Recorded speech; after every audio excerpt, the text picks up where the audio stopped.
اعوذ باللہ من الشیطان الرجیم بسم اللہ الرحمن الرحیم۔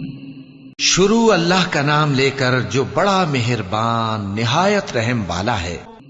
انا اعطیناک الکوثر، اے نبی صلی اللہ علیہ وآلہ وسلم، ہم نے تم کو کوثر یعنی بہت زیادہ بھلائی عطا فرمائی ہے۔ فصل لربک وانحر، تو اپنے پروردگار کے لیے نماز پڑھا کرو اور قربانی کیا کرو۔ ان شانئک هو الابتر، کچھ شک نہیں کہ تمہارا دشمن ہی بے نام رہے گا۔